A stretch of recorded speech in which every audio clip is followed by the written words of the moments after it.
Bonjour, je vous retrouve aujourd'hui avec un nouveau tuto vidéo. Coucou! On va faire une petite... Regardez, j'ai mis mes accessoires, ça y est, c'est parti, c'est Noël. Ça va, je sais pas, j'essaye de mettre dans l'ambiance, hein, vous voyez, je donne mon maximum. Donc, regardez comme je suis belle. J'ai imprimé les petites photos des jours alors précédents. En fait, c'est des photos de moi, là, voilà, qui vont venir illustrer l'album quand j'ai rien à mettre dedans. Et puis, c'est des petites photos voilà, du quotidien, une photo de jeudi, et puis des photos de la déco aussi, notre petit village de Noël. C'est la première année qu'on commence, donc voilà, y a pas, c'est un petit village. On espère qu'il grandira avec les années. Pour l'instant, on a une petite chocolaterie, mais c'est déjà trop mignon. On a mis ça dans le couloir. Voilà, donc les photos sont imprimées. Et puis là, aujourd'hui, je vais faire avec vous... Je vous avais dit que j'avais récupéré ma commande de Samping Bella. Elle a fait du scrap. Et c'est... Alors, je crois que c'est ma planche de tampons préférée. Les petits chanteurs à la croix de bois. Qu'on aura le bol de faire pour la 100e fois leur chanson Jingle Bell, Jingle Bell. Je sais pas, voilà, moi je me mets dans l'ambiance, donc je sais pas, je les imagine, ils en auront le bol, quoi. Ils ont fait 36 maisons, ils en peuvent plus. Ras le bol de Noël, vivement qu'on passe à autre chose. Donc je vais les scraper, je vais me faire une carte, mais que je vais mettre dans mon... Enfin, ce sera une page de mon December Daily. Et là, je me tâte. Vous voyez, je réfléchis. Quand je fais ça, c'est que je réfléchis. Je réfléchis fort. Je me dis, bon, alors, ok, donc j'ai cette chute de papier aquarelle, mais donc, est-ce que je les détourne? En fait, la question, c'était ça. Est-ce que je les détourne? Est-ce que je vais les détourer pour les recoller sur une scène? C'est ce que je voulais faire au début. Ou est-ce que je pars directement sur mon format de carte et je travaille ma scène tout autour? Finalement, j'ai décidé de les tamponner directement sur ma carte, me disant au pire, tu les détourneras après. Mais en fait, dans l'idée, je voulais faire mes petits chanteurs à la croix de bois. Je dis la croix de bois, parce que le nom me fait rire. Après, c'est une chorale d'enfants qui est superbe, avec des enfants qui ont beaucoup de talent. Hein. Je me moque pas du tout quand je dis ça, hein, mais ça m'a toujours fait rigoler les petits chanteurs à la croix de bois quand j'étais petite. Donc bon, voilà, la parenthèse, pardon. Donc du coup, voilà, je les tamponne comme ça sur ma carte. Et puis si j'ai besoin de les détourer, il sera jamais trop tard après. Mais ça me laisse la possibilité de le faire. J'enlève mon bijou de tête parce que sinon la caméra va faire la mise au point sur mes feuilles de houx et pas du tout sur ce que je veux. Sur ce que je veux. Ça m'est déjà arrivé l'année dernière avec mon chapeau pointu, c'est pour ça que je vous le dis. L'année dernière ou l'année d'avant, je crois. Donc voilà, donc vous l'avez, il est magnifique, hein, merveilleux. Alors, donc, je travaille sur mon papier aquarelle Fabriano Extra White en grain. Enfin, mon chouchou, vous avez l'habitude. Je me fais plaisir, c'est mon journal de Noël. J'utilise des produits que j'aime bien. Voilà, c'est pour se mettre vraiment dans un contexte agréable. Donc, je travaille sur ce papier. J'ai utilisé ma presse à tampons encore une fois parce que je suis sur un papier avec un petit peu de grain, même s'il est à grain fin. Je me répète, mais je sais que j'ai des nouvelles abonnées voilà, qui peuvent me découvrir avec cette vidéo-là. Donc, je répète un peu ce que je dis tout le temps, mais c'est important. Donc, j'utilise la presse à tampons pour être sûre de retamponner mon motif si jamais je trouve qu'il n'est pas bien net. Surtout les tampons les tampons caoutchouc sur mousse Esmount. Ceux de Shoe and Flower, ça me fait ça aussi. J'ai du mal à avoir des impressions nettes dès la première fois. Voilà, ça crie encore chez moi. Il y a de l'ambiance. Donc voilà, ce qui me permet de pouvoir tamponner une fois, deux fois, trois fois au même endroit sans aucun problème. Et puis là, je m'amuse. Alors, je vais les mettre en couleur. Devant moi, je vous le dis, c'est la première colorisation que je fais de cette planche de tampons. Du coup, j'ai le packaging encore devant moi, ça je vous le dis à chaque fois. Et alors, je suis pas fidèle au packaging parce que là, je vais changer les couleurs pour être un peu raccord avec mes couleurs tradies de Noël, donc le vert, le rouge. Je vais avoir du beige, voilà, un petit peu de marron, du gris. Mais je reste dans des couleurs traditionnelles, donc c'est pas tout à fait les couleurs qui ont été utilisées pour l'exemple sur le packaging, mais au moins ça me permet de voir où la designer a placé les ombres. Donc ça me permet d'éviter de trop réfléchir et de perdre du temps à regarder cette partie-là. Donc voilà, après je les ai travaillés très simplement, là ce sont pas des grands personnages, ce sont des enfants. Ils sont assez dodus d'ailleurs, j'aime bien la façon dont ils sont dessinés, pas comme les autres haut-de-ball, mais c'est vrai que les haut-de-ball, les adultes ont tendance à être assez longilines. Et alors, il y a de quoi faire pour s'amuser aussi pour les colorisations, mais je trouve que là, les enfants, ils sont tout dodus avec leur manteau là, bien, bien, bien chaud, bien épais. Donc voilà, donc la presse à tampon pour le tamponnage. L'encre, on me demande beaucoup ce que j'utilise comme encre pour mes colorisations à l'aquarelle. J'aime bien la Versafine. Versafine claire ou Versafine classique, à la limite, peu importe. Moi, j'utilise la Versafine claire parce que j'ai pris l'habitude de l'utiliser. Et ce que je vous dis tout le temps, j'ai l'impression qu'elle est plus fine que la Versafine classique, mais c'est qu'une idée que je me fais parce que vraiment, elle est pas du tout considérée comme plus fine, hein. C'est juste que je crois que c'est le pad en fait où il y a l'encre en fait dedans qui n'est pas dans la même matière en fait que l'autre, que la Versafine classique. Il me semble avoir entendu ça, mais autrement, il y a pas du tout de différence. Ce que je vous disais, moi j'ai un petit flacon de recharge d'encre Versafine claire en plus. Et quand j'ai des tampons qui sont, c'est souvent les grands tampons de Create. Quand j'ai des grands tampons comme ça avec plein de détails, j'aime bien réancrer un tout petit peu mon pad avant de faire mon tamponnage pour être sûr que j'ai suffisamment d'encre et que mon tampon soit bien ancré. Je le fais pas systématiquement pour tous mes tampons, parce que j'en ai pas forcément besoin, mais pour ceux qui sont très fins ou avec plein de détails, j'aime bien recharger mon pad un petit peu avant de faire mon tamponnage. C'est ma petite astuce, mon petit truc. Pour les couleurs que j'ai utilisées, bon, j'ai pas grand chose, il n'y a pas grande technique là, hein, c'est un peu comme d'habitude.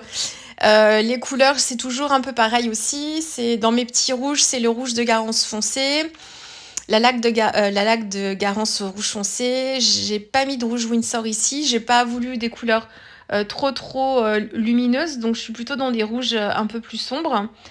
Qu'est-ce que j'ai utilisé aussi? Pour le petit beige, on me demande aussi souvent comment je fais mes beiges. Alors, dans ma palette sennelier, enfin, dans ma palette d'aquarelle, j'ai des godets sennelier. J'en ai un qui s'appelle Gris Chaud, que j'aime bien utiliser en base. Alors, il est très bien. Après, il a tendance à être assez crémeux, assez opaque. Donc, je l'utilise assez dilué, en fait, quand je veux travailler des zones blanches ou des zones très claires. Et là, en fait, j'ai utilisé le Gris Chaud avec une pointe d'ocre jaune et j'ai dilué comme ça. Et puis, j'ai joué aussi avec un petit peu de marron pour jouer sur les contrastes. Les cheveux, je voulais faire des cheveux blonds pour le petit personnage. C'est une petite fille ou un petit garçon?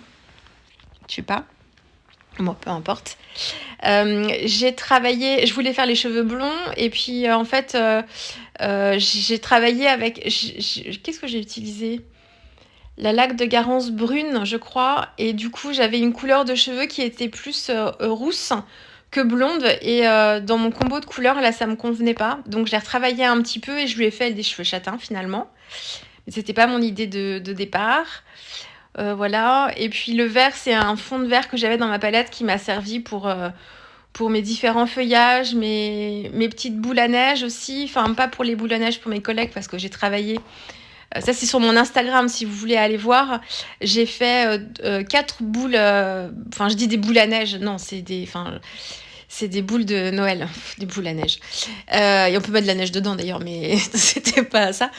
J'ai fait un challenge, proposé un challenge dans le cadre du week-end challenge carterie des ateliers de Karine.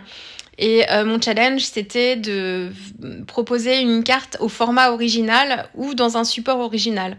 Et moi, j'ai proposé une carte ronde dans une boule de Noël. Et cette carte, je l'ai faite avec mes aquarelles. Il y a le tuto d'ailleurs sur la chaîne des ateliers de Karine si vous voulez aller voir, si ça vous intéresse, de voir comment j'ai fait. Et pour les feuillages, en fait, sur cette boule de Noël, j'ai utilisé les mélanges de verre que j'utilise là. Voilà, je remonte le fil. Donc c'est toujours un peu pareil, le verre de vessie mélangé avec du grit paint. Et puis j'ai dû prendre un peu de sépia aussi pour désaturer un peu mes couleurs et un peu de bleu dinde d'entraîne pour avoir des bleus verts aussi. Ça, c'est ce qui me restait sur ma palette. Donc voilà, donc les vêtements sont faits à partir de ce mélange-là qui me restait. Et puis voilà. Alors les cheveux du petit garçon au milieu, ils sont faits avec un mélange de sépia. Pas de mélange d'ailleurs, que du sépia, je crois. Où j'ai dû reprendre une base. J'ai peut-être repris ma base de beige là et j'ai peut-être rajouté du sépia dedans. Peut-être, je sais plus. Parce que bon, après, c'est des mélanges de mélanges de mélanges. Et puis pour les cheveux blonds, j'aime bien utiliser l'orchinacridone en base, qui est un jaune avec une pointe de marron dedans. C'est mes petites couleurs scarabées, comme le style de grain vert, j'appelle ça mes petites couleurs scarabées. Et puis, pour pas que ce soit trop jaune d'or, en fait, j'ai rajouté une pointe de marron dedans voilà, pour pas que ce soit jaune paille. Voilà, les petites chaussures. Donc là, c'est pareil, hein, je mets vraiment du packaging. Bon, après, les motifs Stamping Bella, en fait, les chaussures, par exemple, elles sont toujours à peu près faites pareil. Donc, on finit par avoir l'habitude de les travailler pour avoir le côté bombé. Voilà, qu'est-ce que je peux vous dire ? Faut que je comble parce que j'ai pas grand-chose à vous dire. Qu'est-ce que je peux vous dire d'autre ? Non, alors les colorisations, c'est vraiment de l'entraînement, hein. Il faut vraiment vous entraîner si vous avez des difficultés. J'ai un très bon exercice. C'était mes boules de Noël de l'année dernière. J'avais fait un tuto avec des boules de Noël. J'y pense là parce que Facebook m'a rappelé ce souvenir-là d'il y a 1 an, avec un visuel des boules en version Bordeaux. C'est un très bon exercice pour apprendre à gérer l'eau et gérer les dilutions aussi, parce que dans les colorisations, souvent, ce qui peut vous paraître un peu compliqué, c'est la gestion de l'eau. Soit vous apportez trop d'eau et du coup votre motif est fade, vous créez des auréoles, c'est pas toujours facile. Soit c'est pas assez dilué, soit vous avez du mal à gérer les dégradés, ce genre de choses. Et sur le principe de boule de Noël, le tuto que je vous proposais l'année dernière, en fait, vous travaillez vraiment ce côté-là, puisqu'on va on commence par un mélange très très très dilué et ensuite on travaille dans l'humide et on revient intensifier au fur et à mesure. Et on travaille aussi les différents degrés d'humidité du papier. En fait, on travaille dans un papier très très très humide. Et puis, on travaille aussi dans un papier à moitié entre l'humide et le sec. Et ça nous permet de voir un peu comment l'aquarelle réagit quand le papier en est à ce stade-là. Et c'est très formateur. Enfin, je vous conseille vraiment de le faire. Et il ne faut pas se décourager parce qu'on n'arrivera pas forcément tout de suite à avoir le côté bombé du tuto que je vous propose. Alors, je sais qu'il y en a plein qui l'ont fait l'année dernière et il y en avait certaines qui ont réussi du premier coup, hein. Donc, c'est possible. Par contre, dans la majorité des cas, on n'y arrive pas du premier coup quand même, hein. Il ne faut pas hésiter à s'exercer, en faire 1, 2, 3 et ça, au fur et à mesure, ça vient. Et si vous voulez, dans ce tuto, je vous proposais une composition avec des boules de Noël qui étaient certaines en premier plan et d'autres en arrière-plan. Faut pas hésiter à faire juste des boules comme ça. Donc vous tracez des cercles sur votre papier. Vous les faites pas se chevaucher du tout. Et puis comme ça vous permet d'en faire 1, 2, 3, 4. Et ensuite vous les découpez et vous les recollez sur une carte. Et voilà, ça se fait très bien. Vous ajoutez des petites décos dessus et ça se fait très bien. Bon, voilà. Bon, j'ai parlé en attendant que j'ai terminé mes colorisations parce que j'avais pas grand-chose à vous dire. Là, c'est un exemple qu'il ne faut pas faire. C'est que j'ai utilisé mon positionneur de tampon, je vous en ai parlé dans ma vidéo précédente, très pratique, je le confirme, très pratique. Par contre, j'ai été flemmarde et j'ai pas voulu en fait tamponner mon tampon sur la plaque de plexi avec une encre noire parce que j'avais pas envie de nettoyer mon tampon à fond pour utiliser la Versamark derrière. Donc je me dis c'est pas grave, je vais tamponner avec ma Versamark, je verrai bien en transparence mon motif, c'est pas très grave. Oui, bah je l'ai bien vu en transparence, mais je l'ai pas vu droit. Donc, moralité, j'aurais mieux fait de tamponner mon tampon bois directement sur mon papier sans mon positionneur de tampon. J'aurais été peut-être un petit peu plus droite que là. Vous voyez là, la pointe du haut est légèrement trop à droite là, vous voyez. Bon, c'est pas grave, j'ai pas recommencé pour ça, hein. Je me suis dit tant pis, je vais tricher après. Donc ça me pose pas problème, hein. Vous allez voir après, je bidouille un peu. Bon, ça va pas la redresser pour autant, elle est tamponnée, hein. C'est trop tard, mais bon après, j'attire l'attention sur autre chose. Et puis du coup, on voit plus que la pointe est pas forcément droite. Donc Versamark avec de l'embossage à chaud, avec de la poudre à embosser de chez Wow. C'est un petit doré mort doré que j'adore utiliser. Je trouve super subtil là pour Noël, c'est top. Et voilà. Et du coup, pour gruger le truc, j'ai pris une découpe de Happy Little Fox, un petit flocon. Je l'ai collé par-dessus, puis cette fois-ci, je l'ai collé un peu plus droit. Puis on a l'impression que c'est un petit peu une étoile de Noël, où il y aurait des petits décalages, vous voyez, entre l'étoile qui est devant, l'étoile qui est derrière. Voilà. Moi, ça passe, en tout cas, pour moi. Ni vu ni connu, je t'embrouille. Et puis, le Christmas, c'est un tampon Florilège Design que j'ai tamponné sur mon papier aquarelle, une chute de papier aquarelle, que j'ai détouré tout autour. Là, pareil, le détourage, c'est une question d'habitude, donc il faut vous exercer. Et encore une fois, les formes rondes sont de très bons exercices pour vous entraîner à faire des découpes. Puisque le plus compliqué, en fait, dans les détourages, c'est de gérer les courbes. Donc, si vous faites ça autour d'un cercle, vous allez voir, ça va vous faire la main. Le but du jeu étant de découper le plus rond possible autour d'un cercle. Voilà. J'ai une vidéo tuto, je vais vous faire ma pub. J'ai une vidéo tuto qui remonte à peut-être 2-3 ans. C'était il y a peut-être 2 ans ou 3, bon, je sais plus, où je vous donne mes petits trucs et astuces pour le détourage. Ce que j'utilise, les différentes tailles de paires de ciseaux suivant ce que vous avez à découper, et puis mes petites techniques. Sachant que moi, j'utilise pas du tout les ciseaux pincettes. Je sais que certaines, j'ai des copines qui utilisent que ça. Aurore, par exemple, elle utilise les ciseaux pincettes pour détourer. Et Mylène, qui adore justement faire plein de petits détourages, ses ciseaux pincettes aussi. Je crois qu'elles sont gauchères toutes les deux. Alors, est-ce que pour les gauchers, c'est plus simple le ciseau pincette que nos ciseaux de droitier peut-être aussi, hein, mais moi, ce ne sont pas les deux seuls à utiliser ces ciseaux-là. Moi, j'y arrive pas du tout. Donc, j'ai une paire de ciseaux de chez Rayer. Et puis voilà, pour le détourage. Le mot Christmas est monté sur de la mousse 3D pour bien ressortir. Et dans le tampon bois, c'est Merry Christmas. Donc, j'ai découpé le petit Merry et je l'ai collé au-dessus. Directement sur le papier, là, il n'y a pas d'effet volume. Ensuite, ma carte. Donc, j'ai travaillé avec de l'aquarelle pour me créer un petit fond un petit peu de brouillard, un peu dans le fond. Là, donc, c'est un petit mélange de gris de paint avec un fond de bleu que j'avais dans ma palette. Très dilué avec un léger dégradé vers le bas. Et puis, j'ai collé ma carte sur un papier craft parce que je voulais avoir un petit matage tout autour. Et le verso de ma carte, en fait, c'est une page d'art journal que j'avais faite avec la Reine des Neiges. Donc, du coup, j'ai habillé le verso de ce côté-là. Et puis, à gauche, j'ai voulu tout de suite faire là, ma double page. Ça pourra changer, hein. Pour l'instant, c'est comme ça. Ça peut évoluer aussi. Et j'ai juste... c'est le verso d'une carte que j'avais achetée chez les sœurs Söstrengrenne. J'ai collé un papier des ateliers de Karine dessus dans des couleurs craft aussi. Et puis, c'est une découpe Alexandra Ranke Dream. Et puis ensuite, j'ai récupéré nos souvenirs, nos images. C'est le tampon que j'ai utilisé dans ma vidéo précédente, le grand tampon de Florilège Design.